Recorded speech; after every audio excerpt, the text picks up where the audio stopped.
So thanks a lot. Merci beaucoup. Nous avons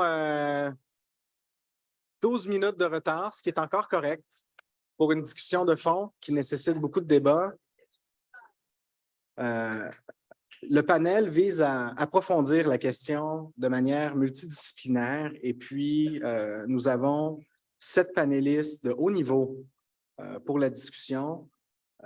Hugo Loiseau, professeur titulaire et directeur de l'École de politique appliquée à l'Université de Sherbrooke, full professor and director of the School of Applied Politics at Sherbrooke University. Sonia Solomon, directrice exécutive adjointe au Centre pour les médias, la technologie et la démocratie de l'Université McGill, so Deputy Director, Center for Media, Technology and Democracy at McGill University. Gulnosh Farnadi, MILA member, core academic member at MILA, Assistant Professor of Computer Science at McGill University, professeur adjointe d'informatique à l'Université McGill. Merci d'être là, Gulnosh. Caroline Leckenroth, maîtresse de conférences en droit public à l'Université Côte d'Azur, Senior Lecturer in Public Law at Côte d'Azur University.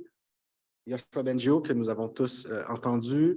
Claire Boyne, candidate au doctorat en droit de l'intelligence artificielle à l'Université d'Ottawa, PhD candidate in AI Law at University of Ottawa.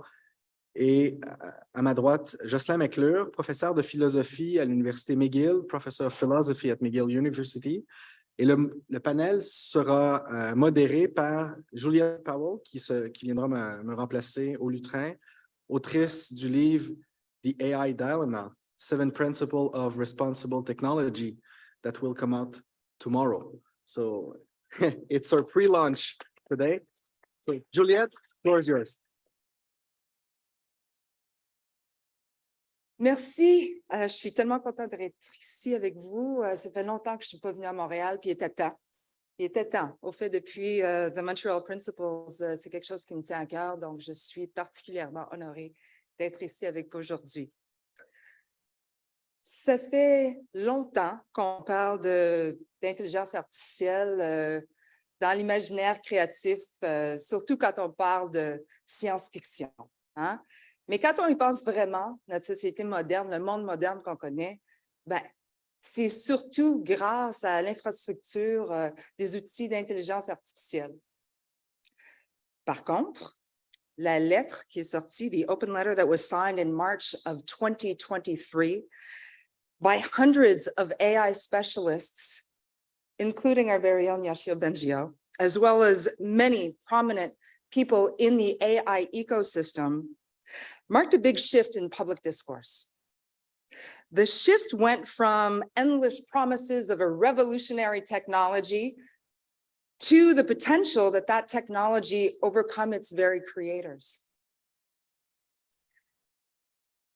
So I have the pleasure of asking our panelists a simple question that is not so simple, of course.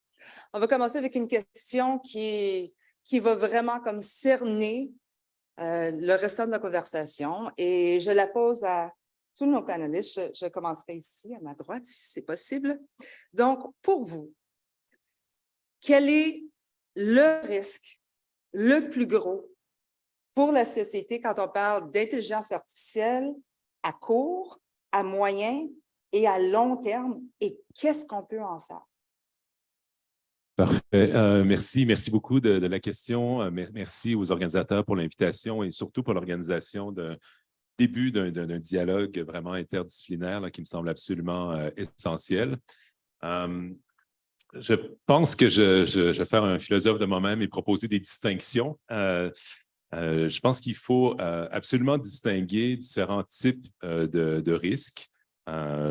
D'un côté, on a des risques très importants qui sont liés aux systèmes d'intelligence artificielle tels qu'ils existent à l'heure actuelle. Hein. Les meilleurs systèmes state-of-the-art AI systems, étant donné leur mode de fonctionnement et leurs limites, posent un ensemble de risques, de défis pour les sociétés. Et c'est des risques qu'on connaît bien, qui sont amplement discuté dans ce champ effervescent qui est l'éthique de l'intelligence artificielle. C'est les risques liés à la discrimination de certaines parties de la population, c'est des risques liés à l'opacité de ces systèmes qu'on utilise pour prendre des décisions qui peuvent avoir des impacts sur les droits fondamentaux, sur le bien-être des personnes, mais sans qu'on soit capable d'expliquer les prédictions ou les résultats de ces systèmes d'intelligence artificielle. On connaît bien les risques sur la vie privée, la contribution à la crise épistémique que l'on connaît aujourd'hui, que l'on associe souvent à la post-vérité, à la production de fausses nouvelles ou de désinformation en général. Tous ces risques doivent être pris très au sérieux. C'est une des raisons pour lesquelles j'ai réorienté une partie de mon travail de recherche et de plusieurs de mes interventions publiques. Il faut qu'on se donne les moyens collectivement de faire face, de réduire ces risques. Dans une autre catégorie de risques qui me semble aussi urgent, c'est, Yeshua en a parlé, c'est l'utilisation, disons, malveillante de l'IA par des humains. Et ça, comme toutes les autres technologies puissantes, et il y a de vrais risques en la matière. Il faut se donner les règles collectives qui nous permettent de prévenir ces usages malveillants et de sanctionner ceux qui s'en servent à de mauvais escients. Je pense qu'il faut distinguer ces risques de risques plus spéculatifs qui sont liés à l'émergence éventuellement d'IA très fortes qui auraient une intelligence donc générale comme celle des êtres humains ou même supérieure. Alors là, j'ai défendu des positions que j'ai qualifiées de déflationnistes par rapport à ce futur possible, étant donné toute l'incertitude quant à la capacité de programmer, au fond, des systèmes d'intelligence artificielle qui reproduisent les différentes modalités de l'intelligence humaine. Et chez les humains et d'autres animaux, l'intelligence est liée aussi à la conscience. Et ça, je ne peux pas expliquer les raisons maintenant, mais des raisons qui sont relatives à ce qu'il y a de distinctif, d'unique dans l'intelligence humaine. Ça me semble être des risques on a besoin de chercheurs et d'intellectuels qui nous disent oui, il faut y réfléchir, mais pour l'instant, étant donné les limites des meilleurs systèmes d'IA, je ne pense pas, personnellement, je ne perds pas de sommeil par rapport à ce type de risque-là. Je pense que si jamais on chemine vers quelque chose comme l'intelligence générale, il faudra évidemment s'ajuster au fur et à mesure, mais pour des raisons sur lesquelles on pourra revenir, je ne vois pas comment on part des meilleurs systèmes d'IA aujourd'hui pour en arriver à des IA qui pourraient poser vraiment un risque existentiel pour l'humanité. Je ne vois pas le chemin encore qui nous mène là. Yoshia le voit. Claire, qu'est-ce que tu en penses? Justement, merci. I will switch to English because I have two Anglophone colleagues who were kind enough to come to Montreal for this talk. So actually, my answer to this, the biggest risk I see right now in AI systems is agency. And I want to explain what I mean by this because there's a big misunderstanding, I think, between scientists and non-scientists about this word. When computer scientists or roboticists talk about agency, they don't mean consciousness. They don't mean free will. They don't even mean something that has its own intentions in the way that non-scientists mean. When people talk about agency, they mean the capacity of coming up with a plan and executing it. So for instance, a robot would be asked to open a window and they would have to make a plan into multiple steps. Okay, maybe walking to the window, pulling the handle, etc. That's a plan. I think right now, unfortunately, we're turning AI systems into agents. Companies are doing it. Open source researchers are doing it. And I think this significantly increases the risk. And we don't have to accept this paradigm. In fact, we could use the law to say, no, AI systems should be assistants of humans. They should be a helpful assistant with humans in the loop at different points. I think if you give a broad goal to an AI system, which is an agent, it's going to be very dangerous. In fact, there's an organization called ArcEvals that does testing to see how autonomously AI systems can behave. Right now, AI systems are not full agents. They can come up with plans and they can execute some components, but not fully. ArcEvals did a test maybe last year, which was really fascinating because they got GPT-4 to hire a tasker on TaskRabbit to solve a CAPTCHA. Because So maybe a CAPTCHA solution to AGI.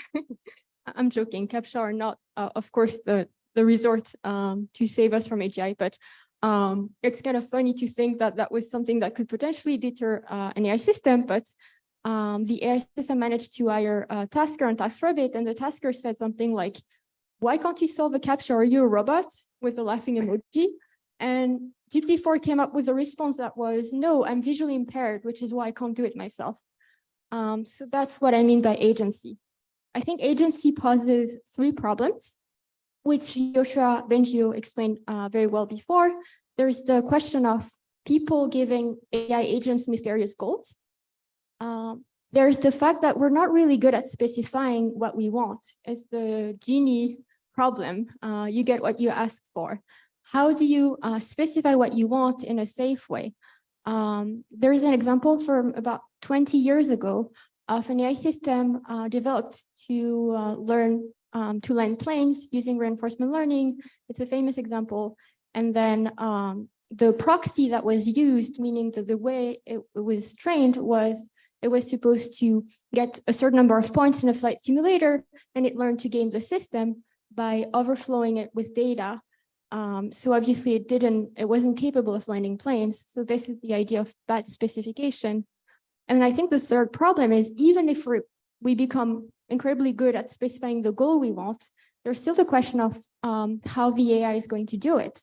It may do it in a dangerous way. It may acquire sub-goals that are unethical, that are illegal, etc.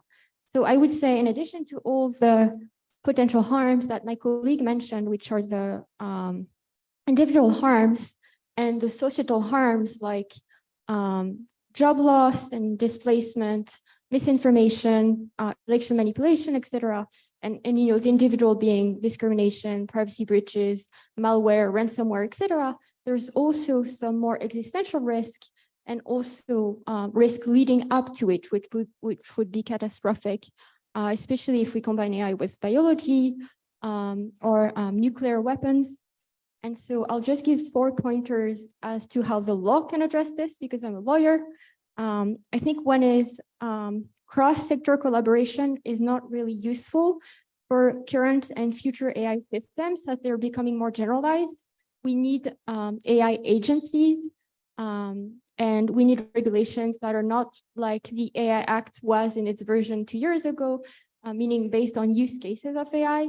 We need to think about those models as more general. 2, I would say we need to switch from just thinking about liability as a preventive mechanism. We need to move into prevention and doing all sorts of tests before deployment of AI system. 3, auditing by independent auditors that don't have conflict of interest. And 4, we still use, in the US, in the EU, we still kind of use the product safety mindset in the law to think about AI systems.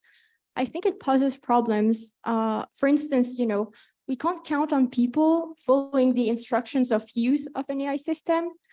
People are going to use a microwave in only one way, hopefully. But we can't count on this if we release powerful AI systems that can be used for really dangerous purposes. In the same way,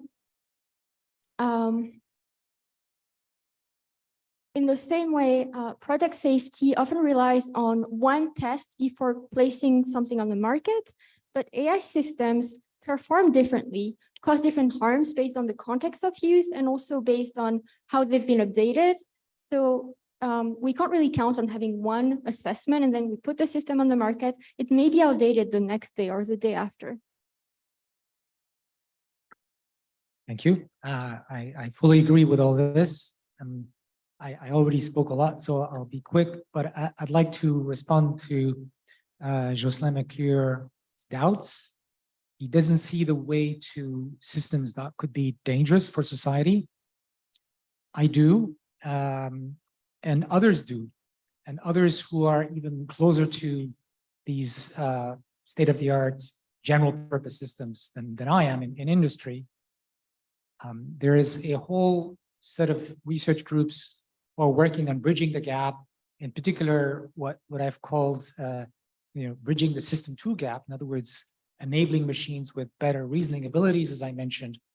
And I've been at it for like 5 years now. I don't know how long it's going to be to bridge that gap. But what I can see is that every few months we have ideas that, if they worked, would deliver something to the public in, say, a couple of years, because that's about the time it takes to go from research to a fully deployed system right now. So it could be 20 years, but it could be 2 years. And I don't know how you could be so sure that it's not going to happen when so many people who have their hands in it think that it could happen quickly. And I don't think anybody can be sure.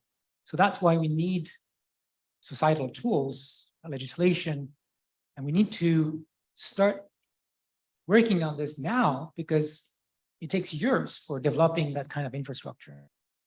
We also need consistency. When Claire talks about human in the loop, the definition for human in the loop keeps changing.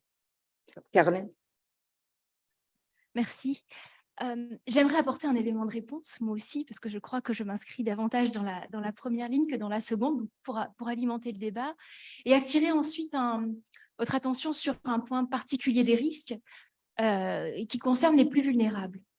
Sur le premier point, je m'inscris légèrement en porte-à-faux sur l'idée qu'il y aurait une naturalité technologique, qu'il y aurait un sens de l'histoire, que forcément on irait dans une certaine direction. On a découvert récemment que les Mayas avaient la roue dans leurs petits jouets. Or, la roue n'a jamais été développée pour le commerce, pour l'activité militaire ou pour toutes les perspectives qu'elle aurait pu offrir à ce peuple. Pareil, en Chine ancienne, on a découvert qu'il y avait bien la vapeur. Pour autant, on n'a pas eu les trains à vapeur en Chine.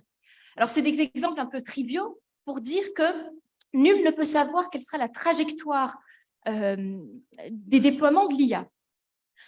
Quel est le sens de cet argument? Premièrement, c'est qu'il y a toute une dimension politique. Et donc, ce que j'aimerais amener, c'est peut-être un contre-message, entre guillemets, d'espoir, en disant « Nous sommes à un momentum très particulier de notre histoire et on a un choix politique à faire, le choix de la société. » Cela ne veut pas dire qu'il ne faut pas prendre en compte ces scénarios, parce que ces scénarios sont en effet des possibilités, mais ils sont au stade de scénario. Et on a encore les moyens, aujourd'hui, en tant que société, en tant que démocratie, en tant que juriste, d'apporter des réponses.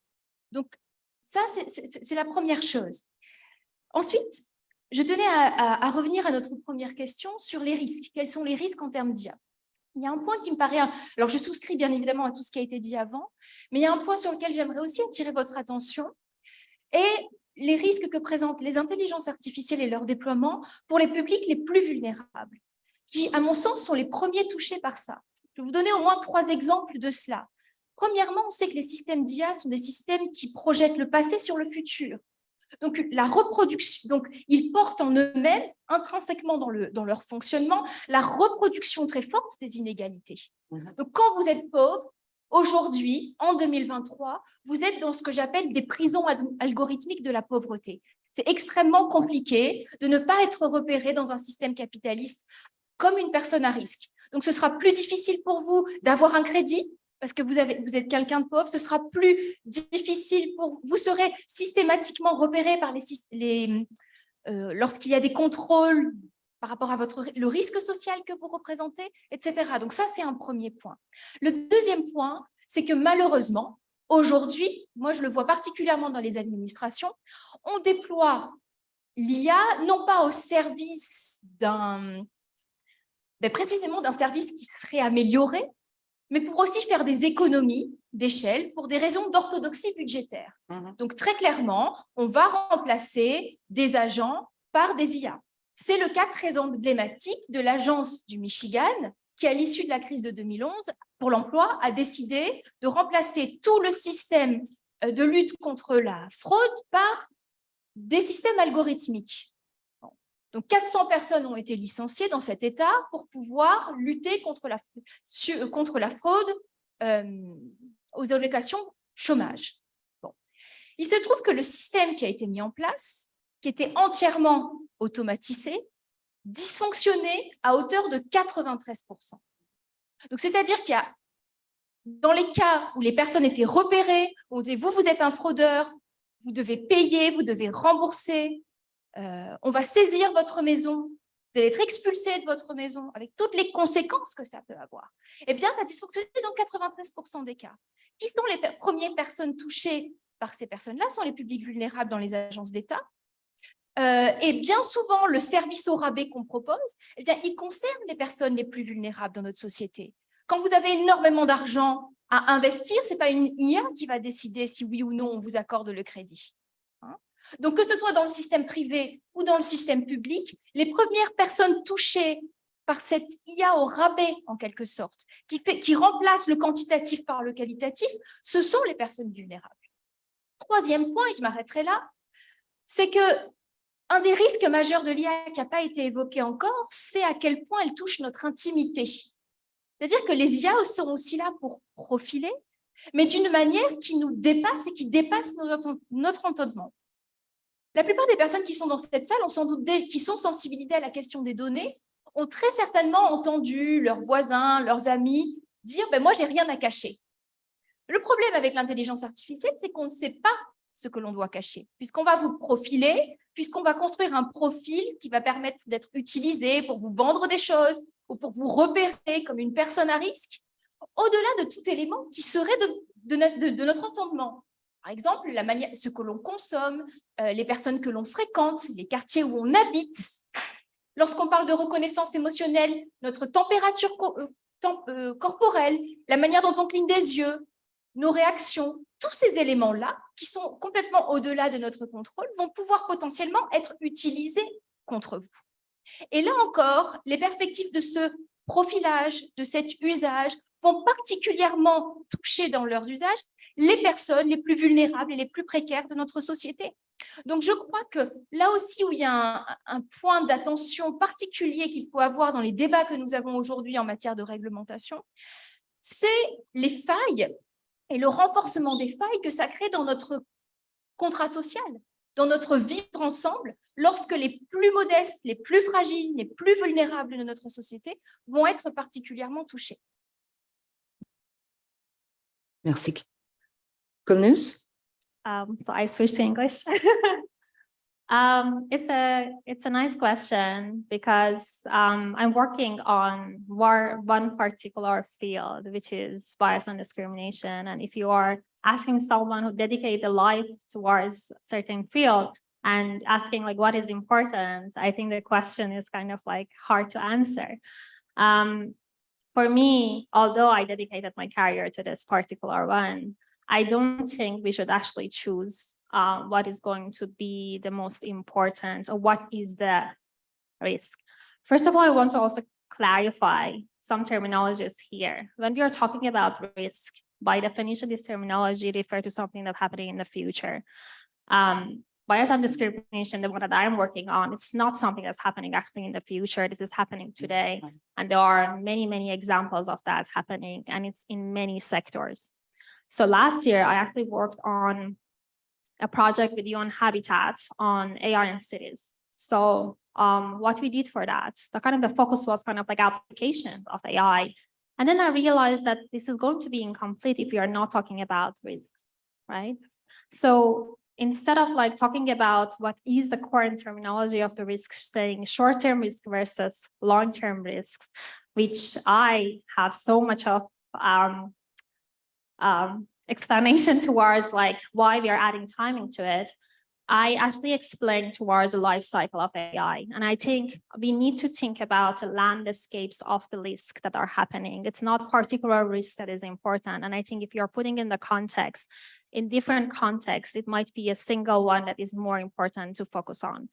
The problem that is happening today, and you may or may not see all sorts of debates about like X risk and kind of like all the ones that I consider that are not the necessary risk, that are harm, actually like the people are actually experiencing those harms, is wrong, in my opinion, because we are focusing so much on something that is very subjective. The priority of the risk is subjective. The probability of the risk happening, some of the risks that are happening is particularly for certain actors. So we are actually living in the era for now that we have the agency, right? So I like the point that you're making. So when I switched my career to work on bias and discrimination, it was back in 2016. It was kind of the beginning of like, we are seeing, for example, AI is being used as a decision-making tools, automated decision-making tools in many systems. We are still seeing the growth of it. So Accenture last year, they published an article about like how much of the growth of AI we're seeing in different industries, and it's in every single industry. How much of the AI is influencing job is every single job, right? So the context is huge. The type of harms we are making is huge. The type of risk, and some of the risks, I actually call them hazards because they haven't happened yet, and we can actually kind of focus on the source of it to prevent them. And some of them are actually happening today. And we still, after 10 years of research towards the bias of discrimination, which is something that is actually well known to the field, we still don't have the solution, single bullet solution for how to solve it. And in this particular case, we do have laws against discrimination. I am actually working on fairness, but also on privacy. And in those of those two fields, we do have regulations, right? But there is still a gap. So people are talking about regulations, but we do have laws against discrimination. I am not a lawyer. We do have lawyers here to talk more about it. But we do have laws against discrimination. We have data protection laws, but still there is a gap.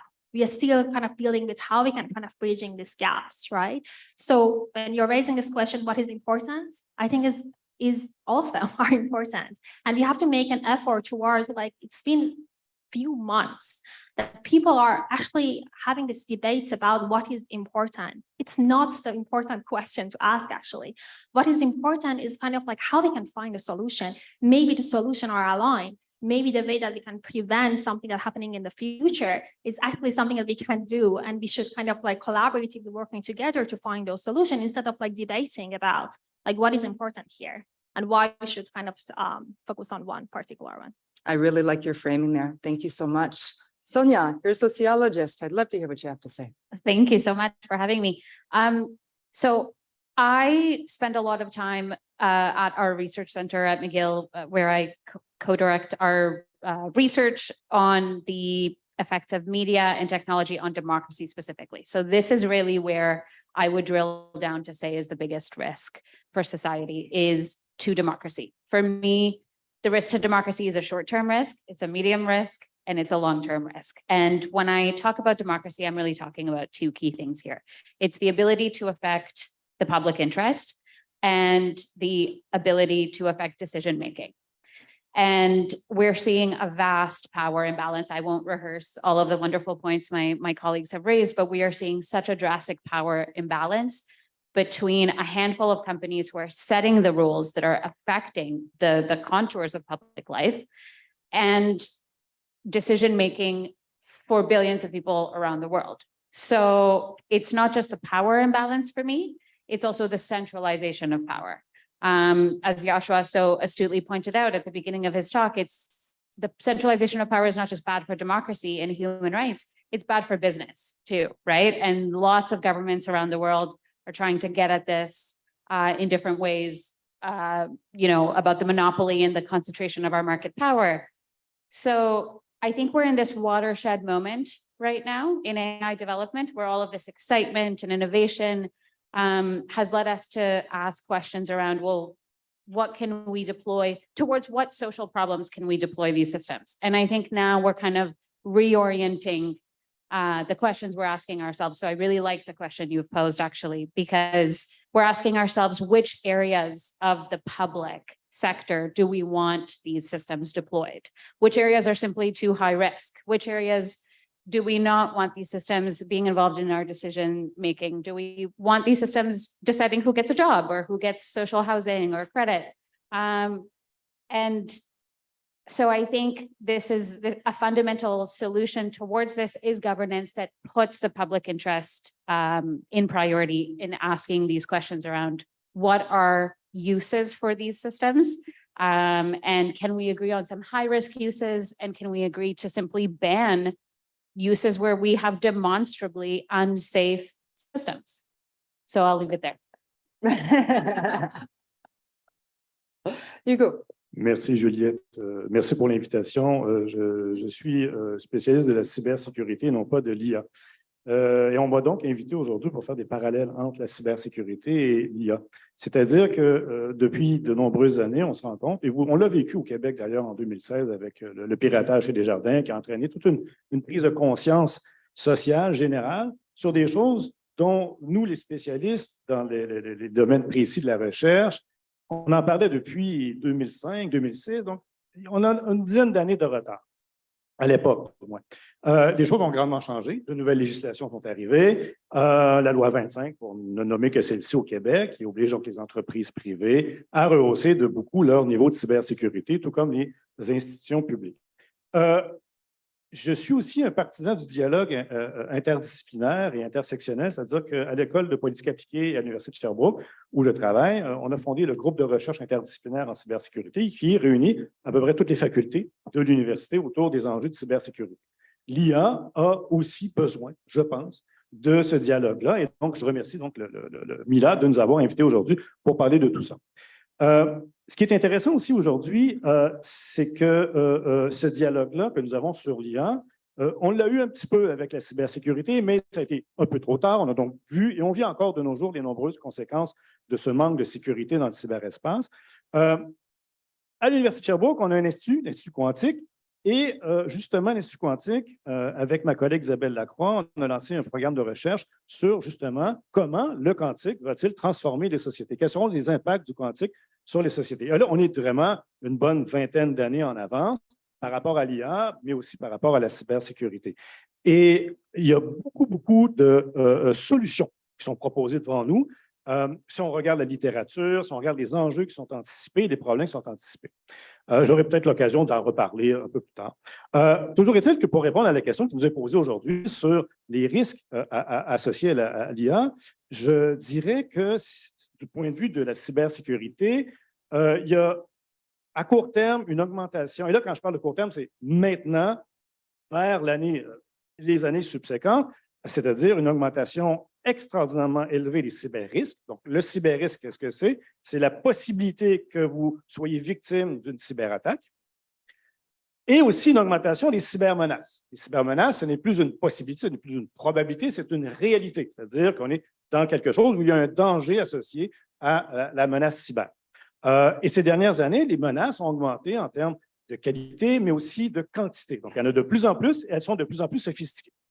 Si on ajoute dans le calcul du cyberrisque et de la cybermenace la question de l'intelligence artificielle, les acteurs malveillants qui sont à la source de ces cyberrisques et cybermenaces ou les États à travers le monde qui ont ces capacités, puis vont voir leurs capacités justement augmenter d'une façon extraordinaire. Donc, à court terme et à moyen terme, c'est un enjeu très important, un risque très important. De plus, on s'est rendu compte en cybersécurité qu'en ce moment même, il y a toute une industrie de production de virus informatiques. Il y a même des logiciels qui sont vendus de façon industrielle pour créer de nouveaux virus. Donc, voyez-vous, l'écosystème, en ce moment, illicite, bien entendu, est tout à fait favorable au développement de ces cyberrisques et de ces cybermenaces. Or, donc, si on ajoute encore une fois dans le calcul de l'intelligence artificielle, les risques vont être décuplés, démultipliés. Et ça, c'est un peu inquiétant. Sur le moyen terme, je pense que, et je suis d'accord avec mes collègues, les risques politiques, on les vit en ce moment, ils vont être encore plus vastes. On parle de désinformation, protection de la vie privée, toutes sortes d'enjeux associés aux droits d'auteur, etc. Et ça, ce sont des enjeux très importants. Pour les risques à long terme, là, c'est de la futurologie. Et l'IA, les technologies, le quantique, tout ça, ça évolue trop vite. Je ne suis pas en mesure d'avoir une lisibilité très claire sur le long terme. Vous n'êtes pas seul. Merci. Donc, si je vous comprends bien, tout le monde, finalement, il y a un débat. Il y a un débat à savoir si on doit faire le focus. Should we make a focus on, the shorter term, near term priorities, which are disinformation, which are potentially cybersecurity, the destabilization of our democracy, when you think that it only takes 3 seconds of a sample of your voice to be able to recreate your voice and have you say just about anything. Right? And the same thing with your image. Before, it took a long time to be able to create these things. Now it's literally 3 seconds. So this stress is accelerating. And on the other hand, we've got the existential threat that it seems to be longer term. But listening to you, I really feel like it's 2 sides of the same coin. And you may or may not agree with me. And Claire, j'aimerais bien commencer avec toi. Qu'est-ce que tu en penses? Oh, Claire, sorry. Mais Caroline, je sais que tu avais des choses à dire là-dessus aussi. Yeah, I have two answers to this question. Yes. And this actually really gets to the core of my thesis. So it's a question I like. I think in part, so answer number one is in part, this is a misunderstanding. When I talk to roboticists, for instance, they will tell me things like, Claire, an AI system that is not embodied inside of a robot, for instance, cannot really be intelligent, because to be intelligent, you need to touch this cup, you need to try to kind of understand, and you need to play around with it to see what uses you can have of it, and then maybe you put water in it, maybe you do something more creative. And so they have this idea that an AI system will never truly be intelligent. And so if to them, what is dangerous potentially about a human level AI or superintelligence is the intelligence component, then they're not really scared of an AI system. But as soon as it's embedded in robotics, then they become really scared. Or when I talk to linguists, especially those trained in the 80s, who are more like rule-based linguists, not the natural language processing people, but like the old school linguists, they'll say something like, an AI system has never seen the sun. It's never really experienced it. So even though it can tell you about the sun in a very convincing way, it doesn't truly understand what it means or what it says.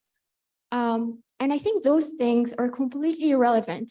And in fact, while academics are fighting over these words, understanding intelligence, companies are releasing increasingly powerful systems. There's this saying by Mark Twain, which is, they didn't know it was impossible, so they did it. I think that's what's happening in the private sector right now. And interestingly, when you talk to the same people, oftentimes the roboticists and the linguists, and you drop these words and you just focus on capabilities. What can an AI system do today? What do you think it will be able to do tomorrow? Then there's much more agreement. So that's my first answer. And then my second answer is that I like this question, but I actually don't like this question. Because one, I don't think working on something prevents other people from working on something else. It doesn't really matter to have like issues compete in such a way. First off, I don't think those two things are not related. But if we assume they were not related, would it make sense to say that, we won't reach the 2.5 Celsius increase in climate change for another 10 or 20 years. So why are we not all focusing on poverty? Because there are some people in poverty right now. That doesn't make sense. We can work on both things.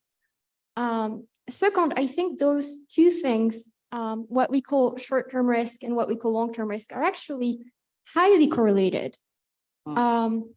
Recently, a bunch of researchers released, I can't remember the number, maybe it was like 50,000 biochemical weapons. It was an article in Nature to show that you could use an AI system for that purpose. This is something that is both a harm right now and could be part of the pathway to existential risk. And three, I don't think existential risk are long-term. I think we should really stop using this word. Many experts are saying they're maybe happening in 5 or 10 years. So why are we talking like it's some faraway future? This is very confusing for the public. And then what's the consequence of all this in the law? I'm going to give you one pointer on this. When the AI Act in the EU was released, it was all about mostly recommender algorithms. So they kind of had those systems in mind that were for really specific usage. And the text was really inspired by product safety and data privacy. And the idea was we're going to look at which specific application we deploy an algorithm in, and that will make it low risk or high risk. And then the commission realized, wait a minute, now after ChatGPT came out on the market, they realized, okay, actually this is not context specific or purpose specific. So now they have these really good provisions for foundation models, which ChatGPT is one. But the problem is it still relies a lot on self-assessment and self-regulation, in the sense that companies are supposed to disclose what the potential risks are and how they mitigate them. And if there is a debate on what the risks are, it's going to be problematic. Imagine two companies releasing very similar models. And one says the main risk is discrimination and misinformation, and they address that. And then you have a company that says, okay, the main risk of our system are discrimination and also misinformation and also killing all humans on Earth. Either they won't be able to release it, obviously, but they will invest much more, or they would be supposed to invest much more in mitigating those risks, which will put them at a disadvantage, meaning that the companies who are the most safety conscious are actually going to be disadvantaged, creating a market bad incentive. Vas-y. Oui, alors moi, je voulais apporter quelques éléments de réponse en tant que juriste, puisque on est dans un panel pluridisciplinaire, donc chacun vient avec ses outils. Je crois qu'on vit véritablement un momentum politique, juridique, puisqu'on a encore le choix de quel modèle de société on souhaite voir mettre en place. Donc, il y aura nécessairement... Donc, on a une très forte responsabilité en tant que civilisation, parce que je pense qu'il y aura un effet cliquet des choix qu'on fera aujourd'hui. Et que forcément, on aura beaucoup de mal à revenir en arrière en disant non, ça finalement, on ne veut pas déployer. Donc en effet, les garanties, les contre-pouvoirs, les garde-fous qu'on posera aujourd'hui dans notre législation vont compter évidemment pour demain. Pour autant, si on s'inscrit dans un temps historique, j'aimerais apporter quelques nuances ou quelques points peut-être qui pourraient nous rassurer. Déjà, l'idée de dire que le droit est en retard est une idée vieille comme la technologie, en réalité. On le retrouve dans des débats d'il y a encore 2 siècles, où on dit la technologie est en retard sur les trains, la technologie est en retard sur le nucléaire, la technologie a toujours été en retard, non, pardon, le droit, excusez-moi, c'est un lapsus révélateur, le droit a toujours été en retard sur la technologie. Pour autant, le juriste n'est pas dépourvu d'outils. On n'avance pas dans un vide normatif. Donc, typiquement, aujourd'hui, on a les droits fondamentaux. La dignité humaine, l'égalité entre les hommes et les femmes, la non-discrimination sont autant de points qui sont d'ores et déjà dans nos ordres juridiques et qui sont censés nous protéger. Donc, ça, le fait de dire ça doit nous rappeler quels sont les enjeux aujourd'hui et comment on doit poser les questions. À mon sens, ce momentum qu'on vit est celui de l'opérationnalisation des droits fondamentaux en matière d'IA. C'est-à-dire que je crois qu'on est d'accord sur les valeurs qui nous unissent et qui font qu'on est des démocraties libérales. Maintenant, comment on fait en sorte que ces valeurs puissent être respectées, suivies dans le droit qui va encadrer les technologies, les IA d'aujourd'hui et de demain. À cet égard, moi, il me semble que on a 3 pistes importantes sur lesquelles il faut qu'on travaille ensemble. Les procédures, quelles sont les procédures qu'on met en place, les modes d'emploi pour les administrations, pour les entreprises, qu'elles doivent suivre avant les déploiements sur le marché, pendant les déploiements sur le marché et après. Ça, c'est un premier point. Au terme de ces procédures, plus largement, je crois qu'il faut penser, on a parlé de liability, responsabilité, mais je crois qu'il faut aussi parler de accountability, redevabilité. Il est très important de développer des régimes où précisément, on va préciser quelles sont les exigences que l'on attend des acteurs qui déploient et qui utilisent les IA. Et troisièmement, je crois qu'il est très important, d'un point de vue juridique, mais aussi d'un point de vue politique, de prendre en considération qu'on a besoin à la fois des scientifiques, de la communauté scientifique, mais on a besoin aussi, dans ces choix importants, du public. Et ce qu'il est fondamental, c'est de construire un espace public technologique dans lequel on va pouvoir discuter, débattre de la technologie que l'on veut et de faire en sorte d'entendre la voix de tous sur qu'est-ce que c'est que l'IA responsable. Donc, je crois que c'est sur ces 3 chantiers qu'il faut qu'on se concentre et que l'on a pas mal d'exemples aussi historiques qui nous permettent de réfléchir à ça.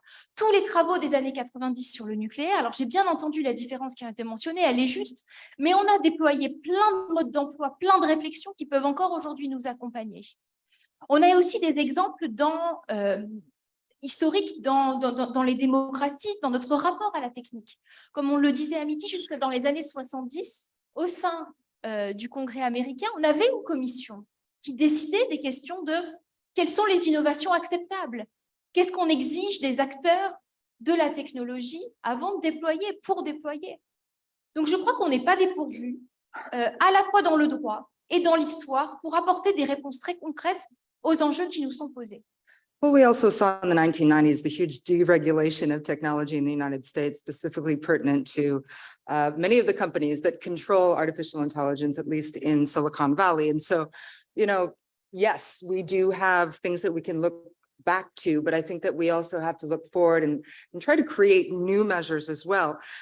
For instance, I think about regulation, and we will be asked, on va certainement ouvrir à tous l'opportunité de poser des questions, mais on va quand même poursuivre avec le panel, avec nos panélistes entre-temps. Donc, quand on pense à la régulation, when we talk about regulation, there are some countries that are very focused on trying to balance innovation with the possibility of doing it responsibly, right? And so you want to be able to compete, you want to be able to maintain your competitive advantage as you're also developing regulations that will protect people so that they are not harmed. The question is, and I think the big fear is, that not everybody will play by the same rules. C'est pas tout le monde qui va suivre les mêmes règles. Même si nous, ici au Canada ou aux États-Unis, en Europe, c'est pas partout à travers le monde que ça va suivre les mêmes règlements. Et donc, qu'est-ce qu'on fait avec ça? Parce qu'il y a énormément de peur. Et I have to ask this simple question. Are we developing artificial intelligence for the arms race, or are we developing it for the human race? And do we have to make that distinction? Human race or arms race? That was almost the title of my book, actually, but thank you. But is this really something that we have to decide? Like, I feel like we're torn in many ways, especially because of the military industrial complex. Right now, there's a money race. Yeah. The amount of money that is being invested in AI right now in 2023 is huge, and it's just the beginning. The projections for 2030 or something like this give around $20 trillion per year of revenue from the followers of current like large language models. Right. And other calculations talk about a net present value of AI in the quadrillions of dollars. Okay, this is like huge. It's going to completely transform our economies, according to these calculations by various people and economists. And you know, they seem reasonable to me. But in any case, even if you change by a factor, that's enough to incentivize incredible amounts of resources in the commercial race. So there's a commercial race, and Caroline, you said that maybe we will not develop the wheel, but there's so much money put into developing the wheel that it would be very surprising if it doesn't happen. And we need a counterbalance. We need governments to step in and say, okay, this is something touchy. This is something that can change society for good or badly. Yeah. Governments need to have a big say in what could be done, should be done, and even be part of it. Like right now, the only organizations that can build these systems are a few commercial companies. I think labs that are nonprofit and that are working in collaboration with governments, but not too closely, because there's the arms race problem, should be involved, should be able to develop the same level of technology, and making sure that we work on protecting the public at least as much as we work on improving capability. So when I think about power and artificial intelligence, I think of the government logic, right? There's also the corporate logic, which are often either working together at odds in other permutations. I also think of engineering logic, right? Very, very straightforward. I need to get my job done. And there's beauty in the simplicity of just being able to focus on your work. But then there's a social justice logic. And I feel like that fourth logic is also coming to the fore more and more. And it's incredibly important to do so. So I just wonder, to what extent, you talked about accountability. Isn't it also part of of this larger debate to bring these four logics to bear so that we can have conversations together, that one of these logics should not have supremacy over the others, so that we can create frameworks where essentially our AI works for all of us in all of our contexts. And so I go to something else that was brought up earlier, is the fifth logic. The logic that is the scientist, the logic that is the academic. And what role do these five logics have in bringing forth the kind of artificial intelligence that we would all like to see? So from the corporate logic, the business logic, the government logic, the engineering logic, the scientific logic, what are the different roles that each one plays in terms of developing this technology, and how can we bring them all together as stakeholders, accountable stakeholders?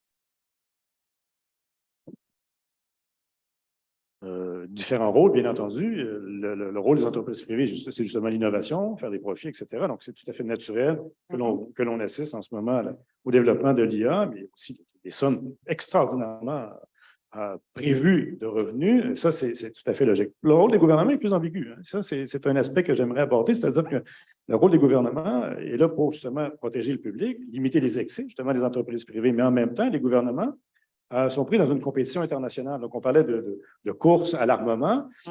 Évidemment, la course à l'armement, tout ça, si on fait des parallèles justement avec la non-prolifération nucléaire, elle est très, très, très difficile pour l'intelligence artificielle, à l'instar du cyber, parce que la matière première, c'est l'information. Et l'information, elle est immatérielle. Or, le cyber, tout comme l'IA, je m'en rends compte en ce moment en vous parlant, hein, c'est une des seules géopolitiques où les gouvernements sont pris dans la logique suivante, c'est-à-dire que la surface d'attaque augmente de façon proportionnelle à l'innovation ou au développement de l'arsenal. C'est donc dire, en langage plus clair, excusez-moi si je n'ai pas été clair, c'est-à-dire que les vulnérabilités augmentent au fur et à mesure que l'on développe le logiciel ou l'intelligence artificielle.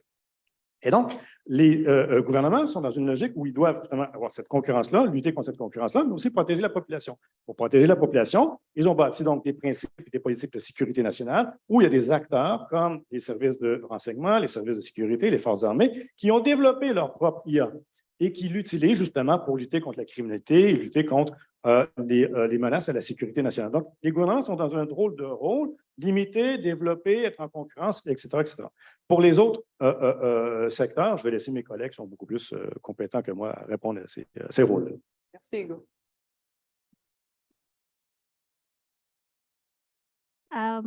I just want to mention that if you're talking about AI research, most of the AI research are based on some sort of evaluation on some sort of ground truth, right? And the objective that you're designing for the task and all the success that we are often talking about is based on efficiency. But we should question, like, what is efficiency here? And would efficiency actually benefits everyone?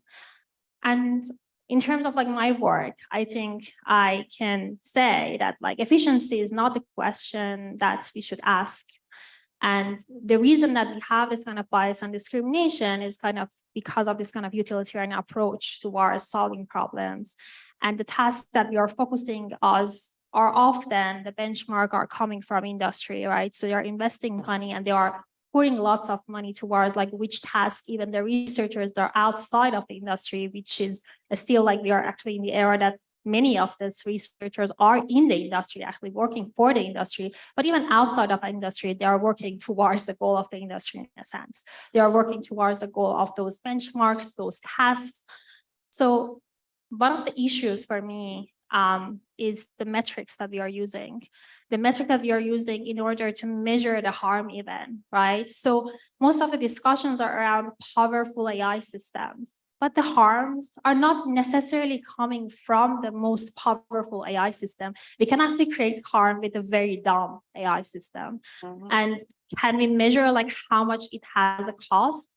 And some of the things that they are considered as a short term, like the bias, it has a long consequences. So assuming that we are having this AI tool that is going to be used, and there are examples of it that are used for a screening task. So then historically, they are discriminating towards women or minority groups. Or both. Or both. what is happening is that, okay, so it's happening at the screening, but then it's actually influencing the job opportunities, who is actually getting hired, who is going to work at those workplaces, the diversity of the workplaces, and then the products are coming. It's not from a diverse opinion. It's very much far-reaching.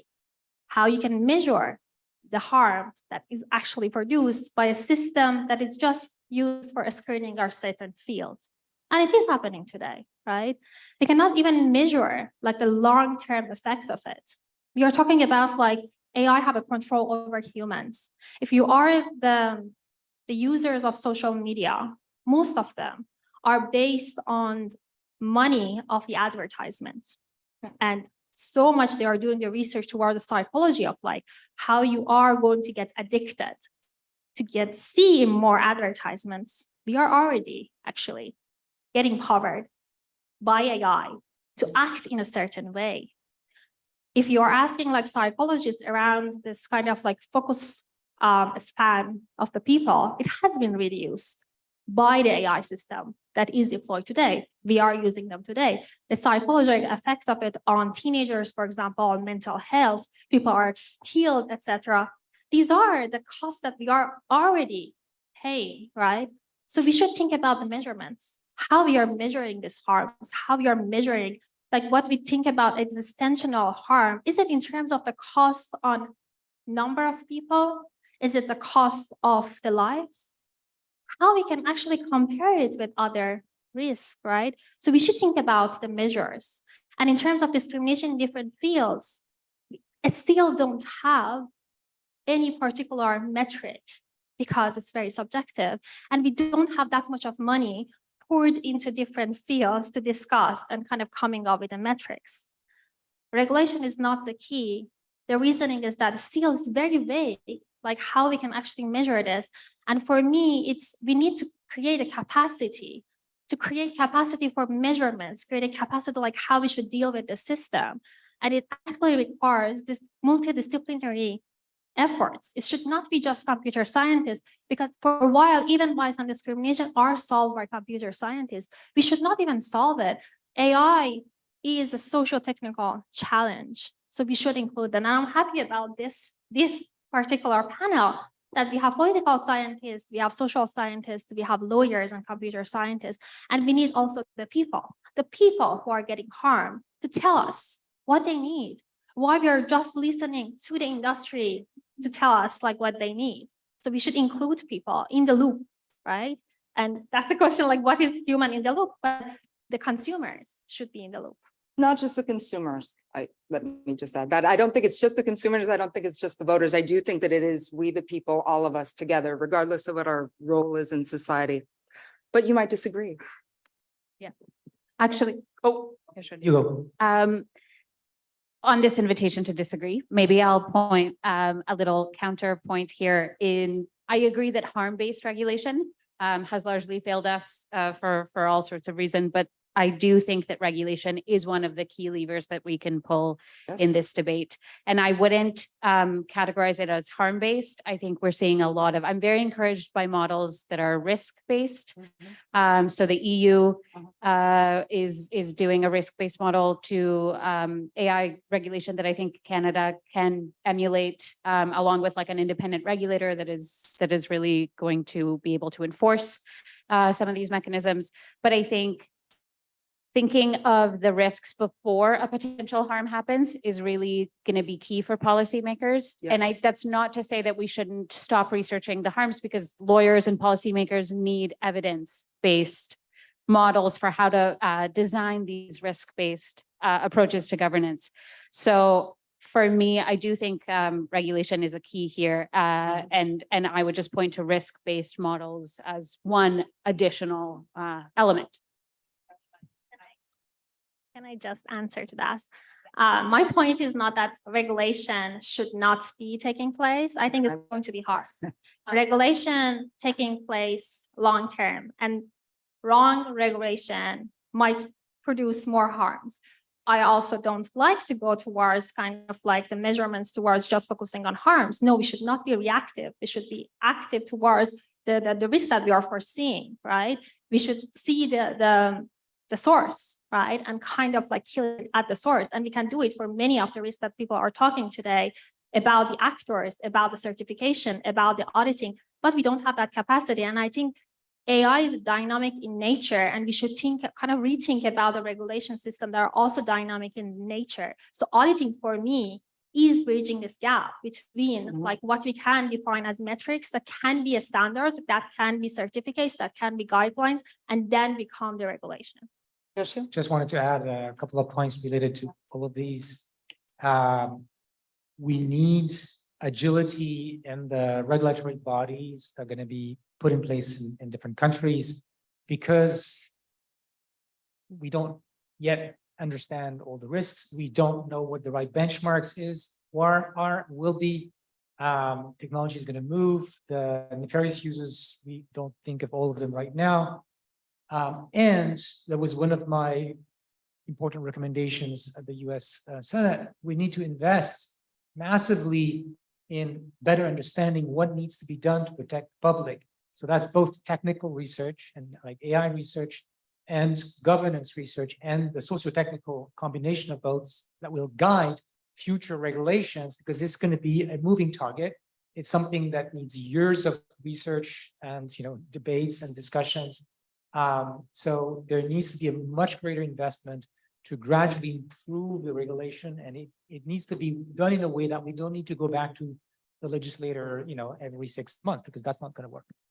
And I'd just like to underline the wording here, socio-technical systems, which de facto means that we shape our technology, and our technology, in fact, shapes us as well, right? It's a two-edged sword. And so we're working together, we're doing the dance together.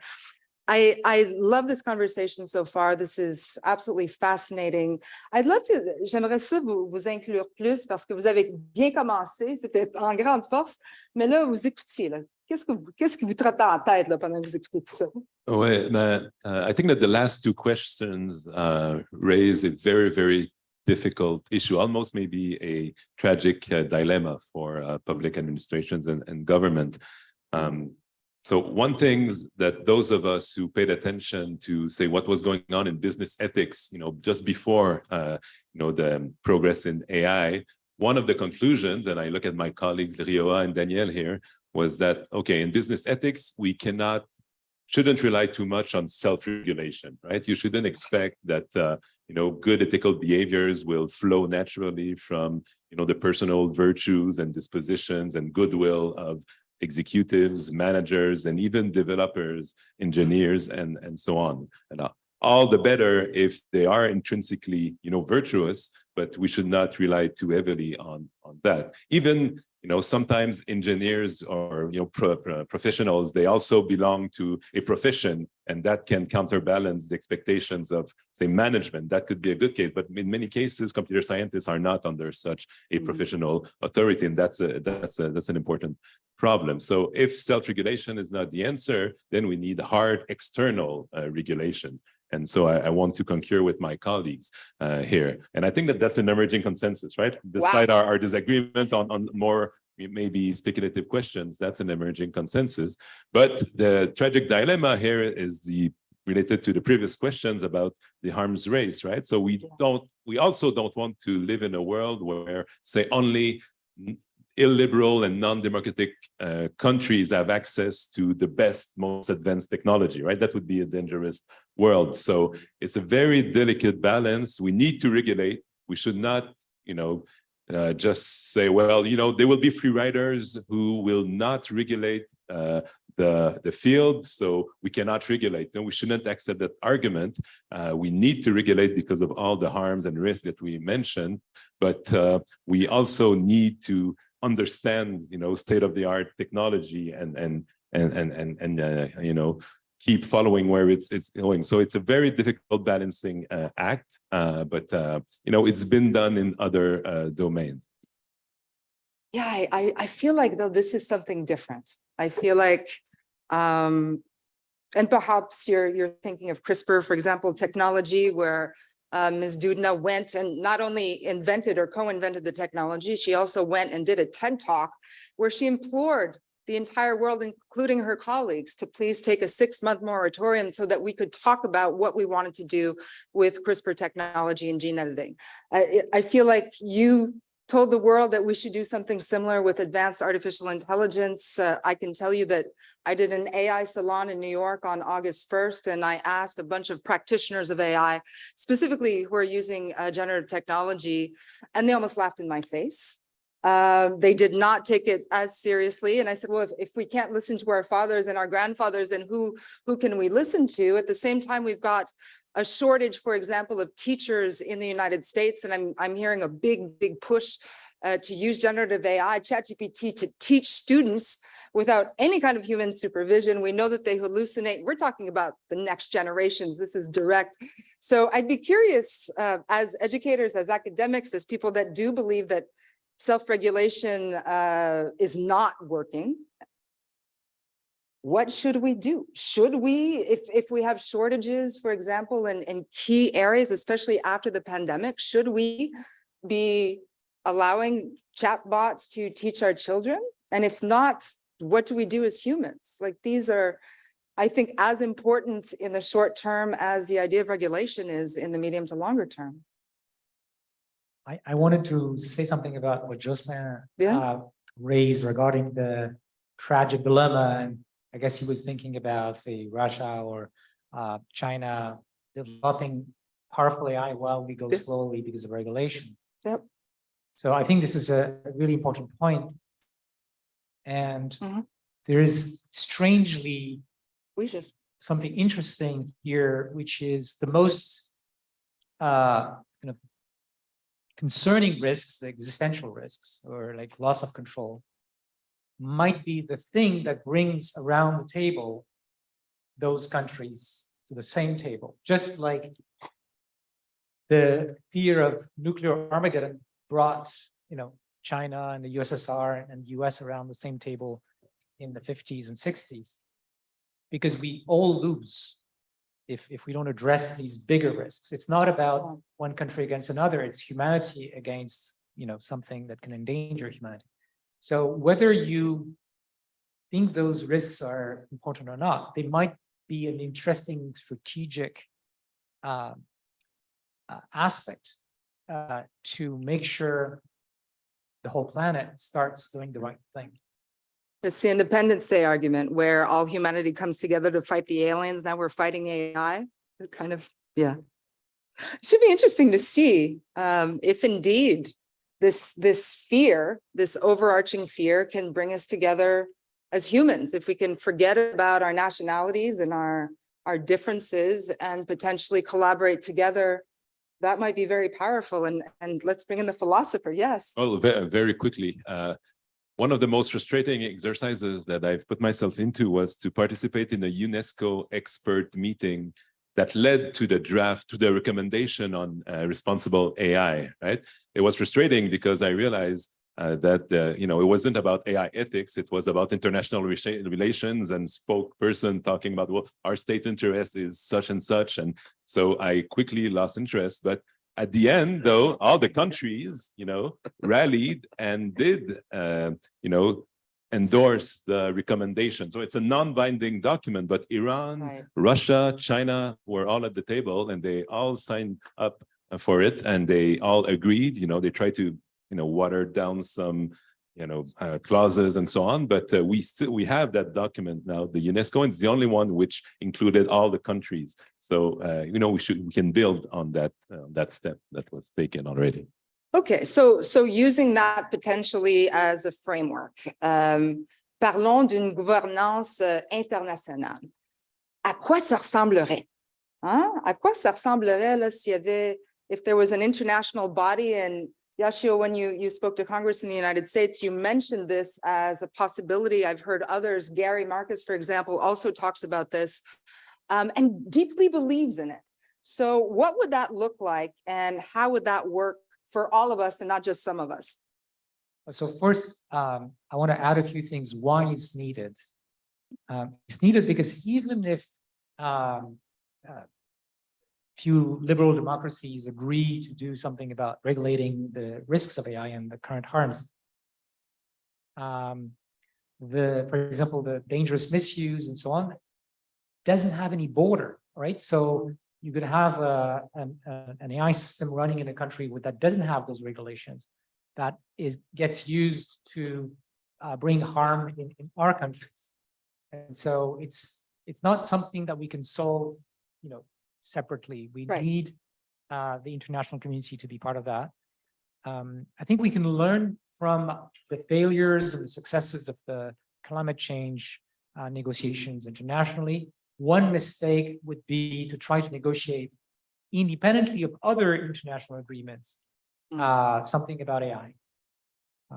If we want this to work, we need to bind these kinds of agreements with other agreements, in particular commerce, right? Because that's the thing that's going to bring all the countries. They want to be part of the international commerce, including China. They need the rest of the world to buy their stuff.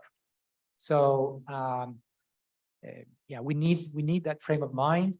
It's unlikely that we're going to have a binding agreement anytime soon, but the UN and other international organizations can play a role as conveners, just like Jocelyn was mentioning, to rally more people around those discussions.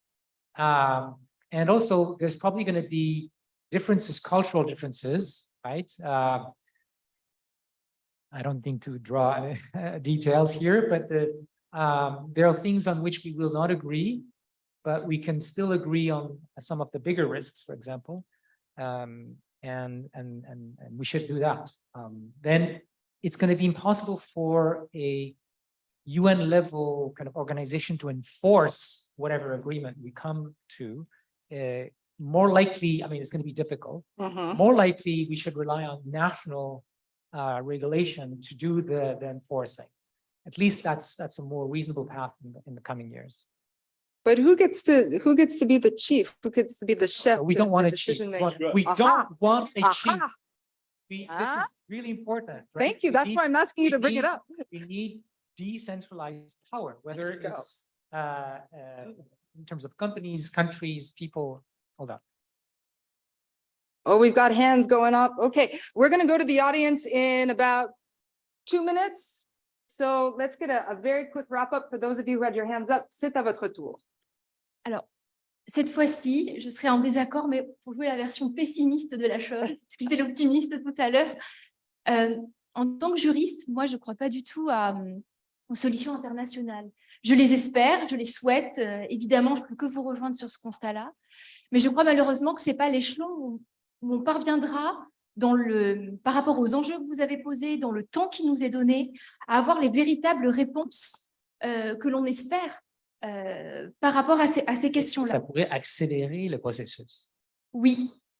Alors, ça ne veut pas dire qu'il ne faut pas regarder ça, encourager, souhaiter. Là, je vous suis parfaitement. Mais je crois que malheureusement, ce n'est pas la dynamique dans laquelle on peut fonder tous nos espoirs.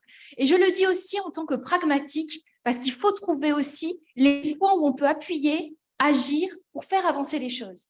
Et à mon sens, il y a deux endroits, il y a deux points de contrôle sur lesquels on peut appuyer. Premièrement, moi, je crois très fortement à la régionalisation de la régulation.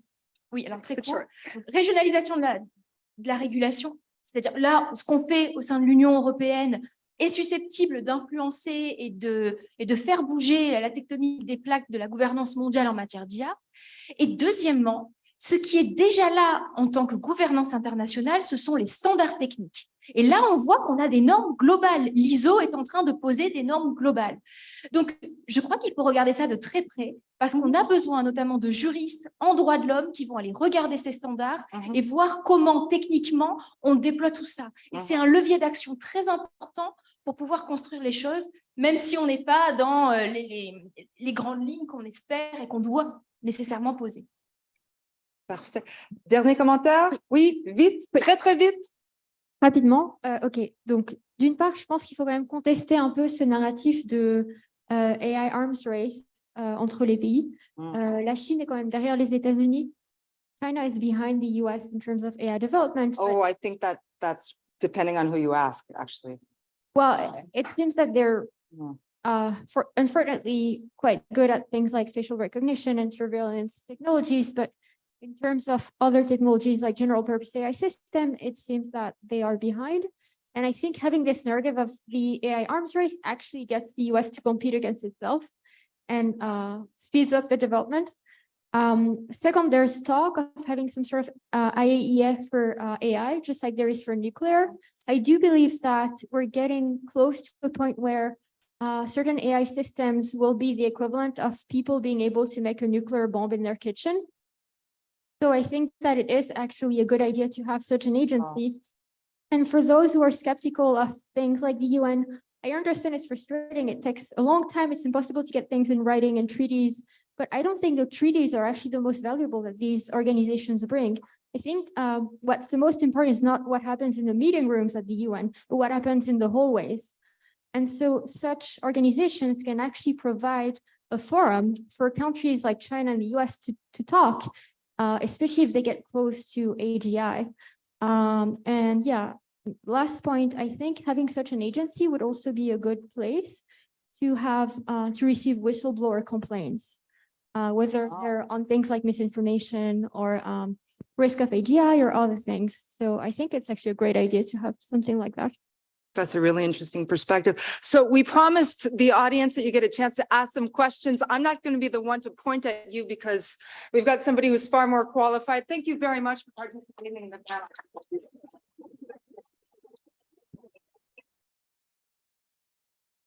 Merci beaucoup, Juliette. Donc, on demanderait aux participants dans la salle qui ont des questions d'aller au micro qui est au milieu, là. Je vois un monsieur qui avait déjà une question. Si c'est possible pour vous d'aller au micro. Et idéalement, il y aurait une personne qui s'identifie comme femme et une personne qui s'identifie comme homme, un à la suite de l'autre, en alternance. Question de créer de la parité dans les questions. Ça me semble correct pour les quelques premières personnes. Nous avons un certain temps, là, on a un bon 20 minutes de questions devant nous. Si ça prend moins de temps, ça prend moins de temps avec des remarques à la fin. Donc, vous pouvez être au moins 4 ou 5. Là. Idéalement également, so when you have a question, please direct it to someone. And if someone else wants to bounce back on it, they will, but you cannot ask the question to the full panel. It won't end. So go ahead. Great. Yeah, thanks. Really enjoyed this event. I guess I'll direct this question to Jocelyn, because I think I heard you express the argument that, AGI is maybe kind of far off and we shouldn't be too worried about it right now. And Joshua had one response, which I think I agree with, which is that we actually don't know that it's that far off. But I think another response that I think is maybe even stronger is it's going to take a lot of time to prepare for this. So I'd like to make the analogy with climate change, where we've had decades of scientific consensus, and we still aren't taking effective, coordinated global action. So if we agree that AGI is something that's going to require international agreement of a similar level as we need to address the climate crisis, I think we need decades of time. So even if we think it's decades off, it seems urgent to start working on that right now, especially because right now we still don't have the scientific consensus that the climate community had, again, for, I want to say 30, 40 years. So just would like to get your response to that. Thanks. All right, thank you very much for the question. Yeah, okay. So my point wasn't about certainty, right? I was at the same level as you are at plausibility. How plausible it is. It's not impossible. It's certainly conceivable. But you probably all know that these grand claims about the future development of AI are as old as AI itself, right? First generation of AI pioneers, they all thought that within decades, right, we would reach AGI and go beyond. It didn't happen. Now, I am truly impressed by progress made in AI in the past 2 decades. But we're talking about deep learning models which learns in a particular way and which are very, very far from the kind of multi-dimensional intelligence that animals such as us have. And you said that yourself very often in many of your talks. We don't have something like AI who have common sense. We don't have anything that resemble practical reasoning in AI systems. Yeah, actually, we do. No, well, practical reasoning is about the capacity to connect. No, but do you want me to finish the answer? Or no? Practical reasoning is about, among other things, connecting, higher level abstract principle to concrete situations and unique situations, outliers, rare data, and so on. And we have that, and it's normal because it's very useful, to survive. It's an evolved capacity. It's not something that was designed. So when I'll see that we're moving toward, truly general intelligence, multidimensional, I will worry more than I'm worrying now, but I'm not seeing it, and I don't see how we start from deep learning, algorithms to that endpoint. But I'm more willing to change my mind if I see the evidence.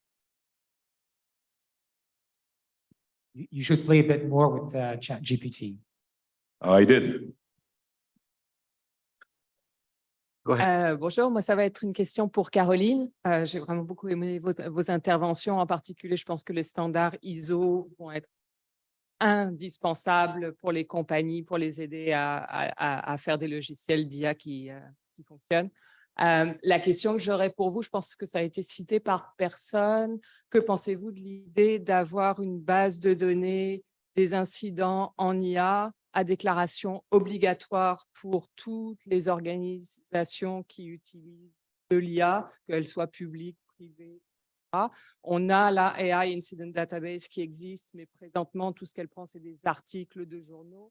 Et je suis persuadée qu'il y a beaucoup de choses qui se passent behind the scenes, qui ne sont pas déclarées, rapportées, puis qui nous empêchent peut-être un petit peu de comprendre quelles sont les problématiques qui sont rencontrées au jour d'aujourd'hui avec l'ensemble des systèmes qui sont déployés par les différentes organisations. Oui, je vous remercie pour la question. Évidemment que ce serait une initiative qui me semblerait aller dans le bon sens. La question de fond qu'il y a derrière la vôtre, c'est la question de la transparence. Et en effet, aujourd'hui, c'est une vraie difficulté que l'on rencontre et un vrai problème pour la mise en place des régimes de redevabilité. On le voit, et d'ailleurs, actuellement en Europe, on a un gros contentieux à ce sujet-là, où on essaye de comprendre quelles ont été les difficultés sur des systèmes qui ont été déployés, notamment par des administrations, et on ne parvient pas à résoudre le problème parce qu'en face, on est des acteurs privés qui opposent le secret industriel et qui empêchent précisément la mise en place de recours et de rendre des comptes. Donc, je crois que toutes les mesures qui pourront être prises en matière de transparence seront positives. Maintenant, la question qui va se poser, c'est précisément comment on va trouver le compromis avec l'industrie. On avait cette discussion à midi en disant est-ce qu'il faut que tout soit open source ou est-ce qu'on est tout secret? Et en effet, on comprend bien que la réponse, elle se situe dans un juste milieu. Ce qui était suggéré à midi, c'était de dire il faut qu'on ait des autorités compétentes qui soient habilitées pour aller contrôler. Moi, ma réponse, elle irait aussi dans ce sens-là. C'est-à-dire qu'on a besoin de personnes qui vont être nommées, qui vont être capables d'aller voir ces bases de données, d'aller voir les problèmes, d'aller auditer le code pour comprendre et avancer. Parce qu'en effet, c'est un énorme problème dans les régimes de responsabilité et de redevabilité. Hi, thanks everybody on the panel. I'm not exactly sure who my question is best directed at, maybe Claire, maybe Joshua, or other people involved in regulation. I want to make a quick point first as an alignment researcher, somebody who has worked on alignment, that I think technical alignment is not really the main issue. I think, if anything, a lot of these systems are too well aligned. ChatGPT is doing a great job of making OpenAI and Microsoft a whole lot of money and giving them power and influence, including an influence of technical researchers going there to work. And that's doing a great job for the US of increasing their power and sort of hegemony in AI and their arms race against China and whoever else. So my question has two parts. One is, how do we actually realign these incentives Or what are the teeth going to be on this regulation? Because what I see as most likely, and maybe I'm just a pessimist, is that we get regulation, we get licenses, but OpenAI is the first one to get the licenses because they had a huge role in designing what the licenses look like. And they keep doing the same kinds of things that they're already doing, even if the international community of governance agrees that we shouldn't do those things. Well, that means we have the wrong regulation, right? So one of the important aspects that was in the US government's commitment request is external independent experts, just as Caroline was talking about, able to have visibility on what they're doing. And so, yeah, for that, we obviously can't rely on self-regulation. Yeah, thank you for the question. I agree with you. I agree with what you just said. I think there are also a few things. So first off, you know, reinforcement learning from human feedback used right now by OpenAI companies is not done in a very democratic way. So I think including people in that, determining at society's level what values we want to align AI systems with, I think it's also the regulation part of alignment, right? I think also companies should have a requirement to disclose the hard patches they make to the systems, maybe not publicly for certain ones, because you don't want a info hazard where people know like what they could try to do with the systems. But oftentimes companies like OpenAI, there's someone, you know, that will jailbreak the system and it will prove that you can do something bad with it. And then the company, instead of really fixing the problem at the core, because we don't really know what's happening with these systems, they'll do a hard-coded patch, which is, okay, now if you ask this specific question, it won't work. I think that's also a problem. There was another proposition in the hearing that you were part of, which was a bit more radical, which was as soon as an AI system harms someone, creates harms, it should be taken off the market until it's fixed. I really like that proposition. I think it's a great one. Simplement pour vous indiquer qu'il n'y a plus de traduction à partir de 4h30 puisqu'on est. So do I speak English or French?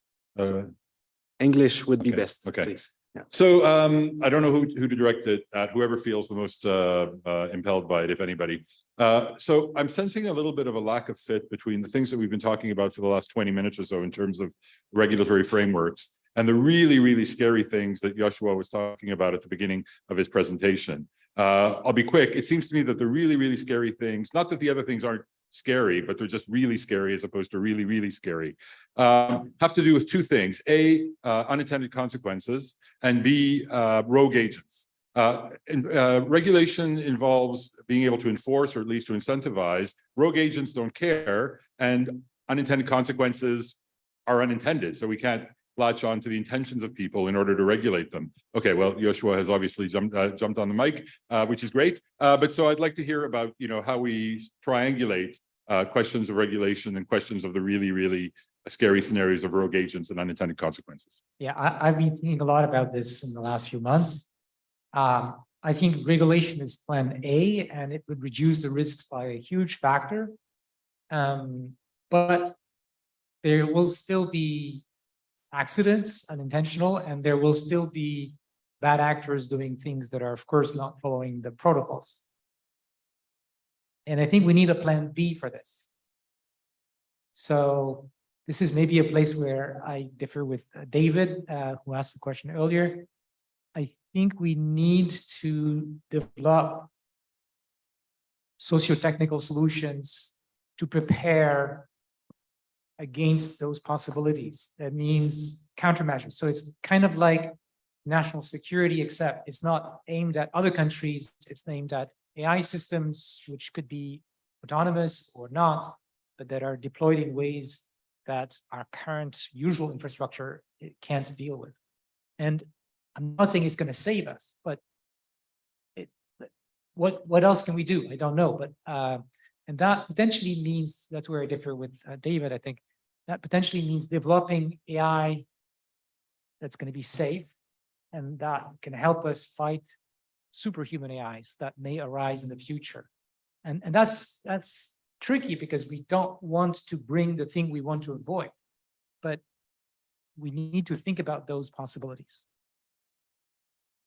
Do someone else wants to jump in on that? No? Okay. Please in English. French. I'm perfect in French. Okay. Or I'll Creole if you translate. want. I will translate. Yeah, okay, sorry. My point, I'm Jean-Pierre Bégin from RED, Réseau Expertise en éthique de données. On développe des solutions pour l'accompagnement des entreprises pour la loi 25 et on fait partie du comité d'éthique de l'Université Laval. Si. Plus près du micro, s'il vous plaît. OK, parfait. Donc, mon point, ça s'adresse surtout à Caroline. Merci beaucoup pour cette belle phrase lorsque vous parlez de la prison de l'algorithme de la pauvreté. Et sauf que moi, de ma réflexion, puisque c'était porté sur les risques, et de ce côté-là, je ne vois pas comment l'IA aggrave cette situation. Parce que, dans le profilage, par exemple, ça ne fait que, puisque c'est basé sur un apprentissage, basé sur des données antérieures, et puis pour faire ce qu'on appelle la régression, pour faire des projections. Donc, ça ne fait que, à mon avis, accélérer une perception, une procédure de profil. Par exemple, question crédit, question client, prix des maisons, tout ça. Donc, ceci dit, s'il faut mettre ça en question en termes d'exclusion, donc il faut commencer par remettre en question ce système de production-là qui crée, et, à mon avis, qui accentue l'exclusion. Je ne sais pas si vous savez mon point. De ce côté-là, le risque de l'IA dans le profilage, donc c'est basé sur des données qui ont été enregistrées. Même quand quelqu'un se présente dans les banques, donc quelqu'un, les 400 personnes qui sont renvoyées là, dans cette entreprise-là aux États-Unis, qu'il y ait des personnes physiques ou l'IA, ça aurait donné le même résultat en termes de profilage, selon moi. Et deuxième point, la question de gouvernance. Je pense que c'est un très bon point qui est introduit ici, parce que je ne vois pas comment on peut gérer tous ces risques-là qu'on a identifiés, parce qu'aujourd'hui, ce n'est pas une question d'espace comme local, en local de gérer ça. Avec les objets connectés, tout le monde compile des données, les Chinois, les Russes, les Américains, les Canadiens, on ne sait pas qu'est-ce qu'ils vont faire avec ces données-là. Et même quand les politiques collectent les données, ils peuvent les utiliser pour les retourner contre les citoyens, contre un individu dans des campagnes négatives, dans les élections. Moi, je pense que c'est un gros débat qui est introduit ici. Moi, j'espère qu'il puisse avoir des chaires de recherche pour voir comment la société civile, en tant que citoyen, comment on va avoir la souveraineté et sur ces données-là. Justement, moi, je fais partie d'une entreprise et lorsqu'on était bloqué, en fait, c'était travailler dans le sens que pour que les citoyens aient tout le temps la souveraineté sur les données. Moi, pour ce que je vois Pardon, dans monsieur, le monde... Donc, on va adresser votre première question vers Caroline sur les billets. Maybe, did you get the question, Gulnush? So, okay, so it was about how you can represent some biases and, well, maybe you could talk about just shortly how the biases representation works in AI and what we could do to just I mean, one thing I understood is the part of the question was, is it not just going to expand the kind of discrimination that already exists, but is it going to, why would it make it worse? Right? Yeah, yeah. So I can explain a bit how the discrimination actually happening. So if you're thinking of like particular example of hiring, for instance, right? Discrimination, if you're just focusing on discrimination toward, for example, certain groups, then here in this example, I'm going to be gender and then like the system being sexist or not.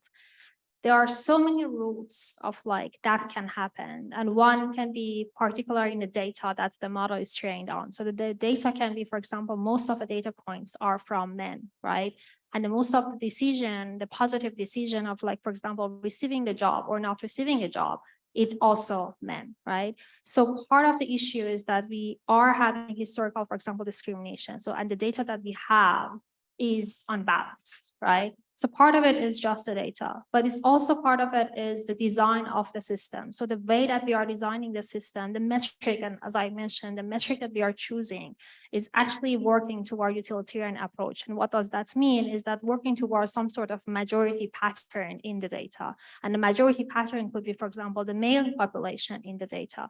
And because of this design, even the bias that we have a system, if we can measure it, for example, is 80%, the model can amplify that because it's actually focusing more towards that majority group because it wants to kind of like use all the resources and all the parameters that it has in order to learn better for that particular, because it has higher gain in a sense of rewards, right? Because it can learn that pattern much better than, for example, the small, pattern in a small group. And that's why the biases can actually amplify it. And part of it is also going to the outcome of the system. So if there is a person kind of reading this decision from the system, often they don't have a clue like how the system actually get to the point of like, for example, decision is positive or negative.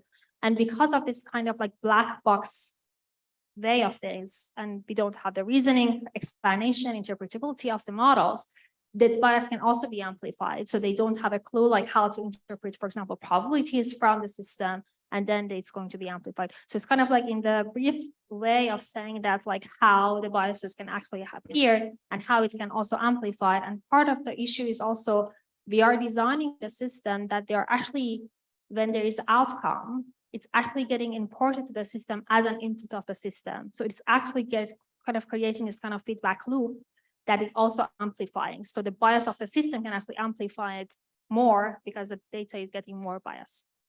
I hope it's answered your question. Thank you, Gulnush. So, Monsieur, peut-être que vous pourriez aller voir Caroline à la toute fin de l'événement pour lui poser la question en privé. So we'll take the last question. Maybe do it briefly because we're running out of time and we want to make the conclusion remarks. Thank you. I'll be very brief. I'm not a scientist. I don't work in academia. My question is for you, Joshua. What do you think about social activism? And the reason why I ask this question is because I can't stop thinking about the climate change crisis we're in. And you're talking, you know, let's say in 10 years from now, we're in the same room, nothing has happened. Google actually managed everything on AI, and we keep talking about governments doing something. So what's your personal view on social activism and civil disobedience when it comes to AI? I think civil society has a huge role to play in making society move in a safer and better direction. And we need to have these kinds of discussions, not just among scholars, academics, researchers, scientists, but also much broadly deliberate with people from all horizons and without expertise. And it's going to be important for many reasons. It's important because they might be much more at risk, for example. It's also important because governments, especially in democratic countries, will be much more likely to react if it becomes a political issue in the minds of more people. So we need that kind of activism. Now, one thing I worry about is how do we do this in a way that isn't just playing on fear? Fear hasn't been helping the climate change debates so much. It may lead to paralysis, or it may lead to maybe extreme, reactions that don't necessarily help. So I don't know the answer to this, how to do this right. But I think we can take lessons from what happened with climate change. Merci beaucoup. Merci beaucoup à tous nos panélistes. Merci, Juliette.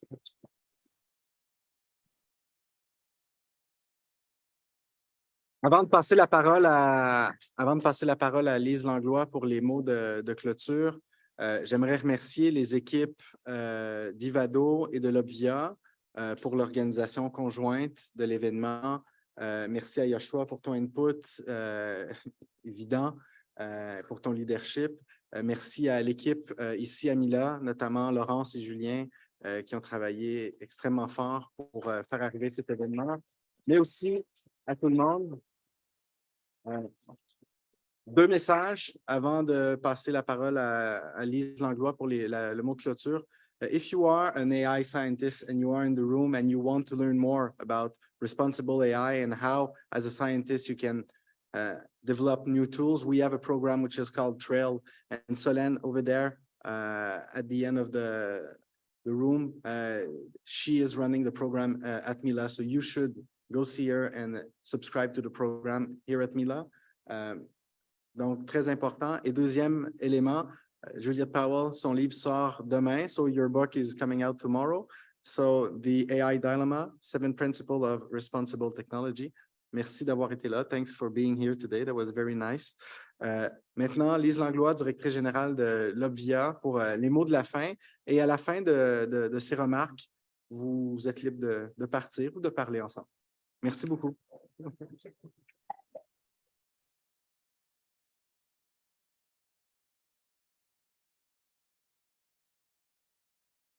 Excusez-moi. C'est pas facile de résumer vos propos. Alors, je m'excuse de ne pas mettre tout en valeur la richesse que vous avez faite. Je vais y aller en 1 minute. On m'a donné 1 minute pour faire la synthèse. Je voudrais souligner le fait... Oui, 3, OK, merci. Je trouvais que c'était un pari audacieux qui a été pris aujourd'hui. Puis il y a un mot que j'ai retenu au tout début de l'accueil de l'Observatoire, c'était le mot « humilité », parce qu'il faut faire preuve d'humilité pour se mettre à nu. Je trouve ici qu'on n'a pas toute la connaissance et le fait d'avouer avec beaucoup d'humilité, de courage, que voici l'état de la situation, voici ce que je pense, puis d'être en dialogue, bien, c'est ça, je veux souligner le fait que c'est courageux parce que souvent les chercheurs, on va s'avancer, mais quand on est très, très sûr, on ne va pas commencer à s'avancer quand on est dans l'incertitude totale. Alors ici, je tiens à remercier les panélistes pour ça. Le point que je voudrais souligner concernant ce panel ici, ça a été souligné au tout début, l'importance de distinguer les différents risques parce que ça apporte beaucoup de clarté. Je trouve que quand on commence à catégoriser puis à distinguer les niveaux de risque, bien, ça aide ici. Puis ça a été fait d'entrée de jeu. Donc, ça, c'est important à mon avis parce que ça nous aide en même temps à bien agir parce que, comme on l'a souligné, nul ne peut savoir la trajectoire que prendra l'intelligence artificielle. Mais toutefois, les panélistes mettent de l'avant le momentum important dans lequel on se trouve. Certains disent historique, et qu'un choix politique est à faire pour être en mesure de choisir dans quelle société nous voulons vivre, une société qui, on l'a senti dans les propos, qui permettrait le débat public, du moins c'était un élément important. Est-ce qu'on veut augmenter la productivité à tout prix? Est-ce qu'on veut une IA au rabais, et aussi toute la question de pouvoir qui était sous-jacent aux interventions de chacun. Et bien entendu, la démocratie qui était en trame de fond, qui est ressortie comme étant une valeur importante et dans laquelle on sent qu'elle est menacée. Donc, il y avait ces réflexions-là. Puis ensuite, un autre élément qui a attiré mon attention, c'est le fait qu'on est en réflexion, c'est-à-dire qu'on voit qu'on passe d'une approche technocentrée à une approche technosociale, d'où l'importance justement de réfléchir à ce qu'on perd. Est-ce qu'on veut vraiment perdre? Et certains éléments auxquels la société a construit son histoire, mais aussi, à mon avis, est-ce qu'on veut réfléchir à ce que l'on tient? Et on devrait mettre ça plus en évidence. Donc, notre capacité de résister, de façonner, de négocier semble diminuer avec la société technocentrée. Donc, d'où l'importance que je sentais dans les propos des panélistes. Il y a des éléments qu'on perd, mais qu'on tient et qui ne sont pas assez mis en lumière. Autre élément aussi qui se dégage, que j'ai constaté, c'est toute la conception de l'être humain. À mon avis, on effleure ce débat. Il y a une conception de l'être humain qu'on sent, mais qui n'est pas dit. On est très timide dans notre manière de concevoir l'être humain et c'est un autre élément qui me semble important de revenir et qui pourrait orienter notre réflexion. Il y avait Joshua dans sa présentation qui a dit « S'il vous plaît, essayez de me convaincre que je ne dois pas m'inquiéter. » J'ai retenu cette question-là. Je ne sais pas, Joshua, si tu es moins inquiet. Mais ce qu'on peut voir, c'est qu'on est en dialogue, puis ce dialogue-là a besoin d'interdisciplinarité. Je crois que ça, c'est c'est un verrou important. Un verrou, quand je dis verrou en termes de dialogue, c'est qu'on devrait vraiment exiger d'avoir l'interdisciplinarité. Et évidemment, je terminerai, parce que le temps file, que la réglementation, c'est important, mais on n'a pas parlé beaucoup d'éthique, un peu, on a touché un peu à l'éthique, mais pour moi, je trouvais que l'éthique était toujours en trame de fond, que ce soit par la présentation de Joshua quand il parlait qu'on a un problème d'alignement avec la société, avec les développeurs, etc. Mais il y avait aussi une question de valeur qui était sous-jacente dans cet alignement-là. C'est-à-dire qu'on mettait en évidence l'intention versus la conduite. Puis en éthique, ces deux éléments-là doivent être alignés. On utilise souvent ce mot de trajectoire éthique comme quoi c'est important. Alors, il y avait ce point-là qui ressortait en trame de fond, du moins dans la présentation de Joshua au tout début. Beaucoup de choses que j'ai notées vite avant de faire la conclusion, mais je voulais vraiment remercier les panélistes pour cette conversation qui, à mon avis, est une première et qui mérite d'être poursuivie par rapport à certains éléments que j'ai tenté de faire ressortir. Donc, merci à vous tous.